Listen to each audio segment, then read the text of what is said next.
গরুর চর্বি থেকে তৈরি হচ্ছে এমন এক ভাইরাল সাবান, যে সাবানের এক পিস বিক্রি করে কোটিপতি হয়ে যেতে পারবেন আপনি। তাই এবারের কোরবানির ঈদে গরুর চর্বি বস্তা ভরে ফেলে না দিয়ে সাবান বানিয়ে বিক্রি করে কোটিপতি হয়ে যান রাতারাতি। ভাইরালে গরুর চর্বি সাবানের জন্য প্রথমে আমাদের লাগবে গরুর চর্বি। কোরবানির ঈদে সব গরুর চর্বি কিন্তু এখানে ব্যবহার করে ফেলতে পারবেন। চর্বিগুলোকে কেটে কুচি কুচি করে নিচ্ছি আমি, একদম ছোট ছোট করে কুচি করে ফেলতে হবে, এতে করে কিন্তু আপনাদের সাবান বানাতে সুবিধা হবে। এই তো ছোট ছোট পিস করা কিন্তু হয়ে গিয়েছে। এখন এই চর্বিগুলোকে সরাসরি আমি কড়াইয়ের মধ্যে দিয়ে দিচ্ছি। এখন আমাদের লাগবে কয়েকটা ছোট মশলা, এলাচি, দারচিনি, লবঙ্গ এবং গোলমরিচ দিয়ে আমি সরাসরি চর্বিগুলোকে ভেজে নিচ্ছি। ভাজতে ভাজতে কিন্তু তেল উঠে যাবে, কোনো প্রকারের তেল কিন্তু এখানে ব্যবহার করতে হবে না। হালকা একটু ভাজা হয়ে গেলে আমি এখন একটা ঢাকনা দিয়ে এটাকে ঢেকে দিব। 5 মিনিটের জন্য ঢেকে দিলেই কিন্তু দেখতে পারবেন ঢাকনা উঠিয়ে একদম কড়াইয়ে কিন্তু চুপচুপ করছে তেলে। আর চর্বির যে চাকাগুলো রয়েছে সেগুলো কিন্তু একদম ঝরঝরে হয়ে ভাজা ভাজা হয়ে গিয়েছে। এই চাকাগুলোকে একটা ছাঁকনি চামচ দিয়ে আমি এখন উঠিয়ে রেখে দিব। চর্বির এই ভাজা দানাগুলো কিন্তু ফেলে দেওয়া যাবে না, এগুলো একটা সাইড করে রেখে দিব। এখন আমাদের প্রয়োজন হবে এই তেলটা। এই তেলটাকে আমি ছেঁকে একটা ওভেন প্রুফ বাটির মধ্যে নিয়ে নিচ্ছি। প্রথমে একটা স্টিল অথবা ওভেন প্রুফ বাটিতে নিয়ে নেবেন, কারণ এই গরম তেলটা যদি প্লাস্টিকের বাটিতে নিয়ে নেন, প্লাস্টিকের বাটিটা কিন্তু গরম হয়ে যেতে পারে অথবা পুড়ে যেতে পারে। হালকা ঠান্ডা হয়ে গেলে কিন্তু একটা প্লাস্টিকের বাটিতে আমি এটাকে ঢেলে নিচ্ছি। আপনারা যে বাটিতে দিতে চান সেই বাটিতে নিতে পারবেন, প্লাস্টিকের বাটি হলে ভালো হয়। এরপর আমি এটাকে ফ্রিজে রেখে দিয়েছিলাম 2 ঘন্টার জন্য। মাত্র 1 থেকে 2 ঘন্টার মধ্যেই কিন্তু চর্বির সাবানটা একদম রেডি হয়ে গিয়েছে। সাবানটা সরাসরি ব্যবহার করার আগে দেখিয়ে নিই, আপনারা যারা ছোট বেবিদের জন্য কম্বো প্যাকেজ খুঁজছেন তারা নকশিকাঁথা এই ফেসবুক পেজটিতে পেয়ে যাবেন রেডি প্যাকেজ। এই কম্বোতে প্রথমেই থাকবে 12 পিসের ম্যাচিং করা 12টা নিমা, আরো থাকবে 12 পিস ন্যাপকিন, যেগুলো ছোট বেবির জন্য প্রথম দিকে অনেক বেশি প্রয়োজনীয়। সাথে থাকবে 6টা বড় কাঁথা।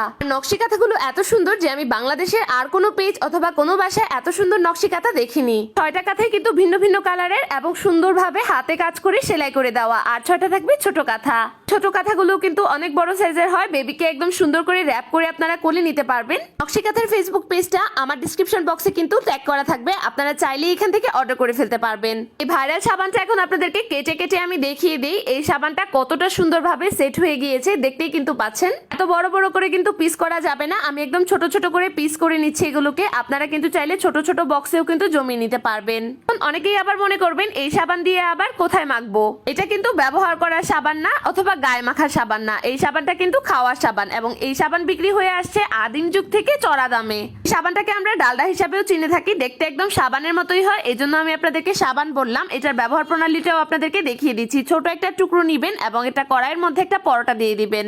এই পরোটার উপরে ছোট একটা টুকরা আপনারা এই সাবানটা দিয়ে দিবেন, আর দেখবেন কত মজা হয়ে যায় পরোটাটা। পরোটার ঘ্রাণই কিন্তু অন্যরকম হয়ে যাবে। কুরবানির গরুর মাংস দিয়ে যদি এই পরোটা খান তাহলে আঙ্গুল চাটতে কিন্তু বাধ্য হবেন। পরোটা ভাজার পর সাধারণ পরোটার থেকেও কিন্তু ফ্লেভারটা অনেক বেশি ভালো আসবে। আর কখনো হোটেল রেস্তোরাঁয় যেও আপনাদের পরোটা খেতে হবে না, আর এই পরোটা ঘরে বানালে আপনাদের টাকাও বাঁচবে অনেক বেশি। যারা কিনা ঘরোয়া বিজনেস করেন তারা কিন্তু এই ডালডা অথবা চর্বির যে সাবানটা রয়েছে এটা বানিয়ে বিক্রি করতে পারবেন। অনেকেই কিন্তু বাসায় সময়ের কারণে বানাতে পারে না, তাদেরকে আপনারা হোম ডেলিভারিতে দিয়ে দিতে পারবেন। এক্সট্রা যে সাবানগুলো থাকবে এগুলোকে কিন্তু আপনারা সংরক্ষণ করে অনেক দিন পর্যন্ত রেখে খেতে পারবেন। আর এই যে চর্বির দানাগুলো ছিল এগুলো কিন্তু ফেলে দেবেন না, এগুলোর ভেতরে কিন্তু হালকা হালকা তেল রয়ে যাবে। একটা কড়াইয়ের মধ্যে হালকা পরিমাণের পেঁয়াজ দিয়ে নিবেন, পেঁয়াজের উপরেই সরাসরি এই চর্বির দানাগুলোকে দিয়ে দিবেন। এই চর্বি দিয়ে কিন্তু আপনারা অনেক মজার কালাভুনা রান্না করতে পারবেন। গরুর চর্বির এই কালাভুনা খেলে কিন্তু সারা জীবন স্বাদ মনে থাকবে। সাথে আমি কিছু পরিমাণে রসুন কুচিও কিন্তু অ্যাড করে দিয়েছি, আদা বাটা, লবণ এবং স্বাদ মতন মরিচ, হলুদ, জিরা গুঁড়ো, ধনিয়া গুঁড়ো দিয়ে এটাকে ভালো করে কষাতে হবে। এই পর্যায়ে কোনো পানি কিন্তু অ্যাড করা যাবে না, এই চর্বির কালাভুনাটা কিন্তু চর্বির তেলেই হয়ে যাবে।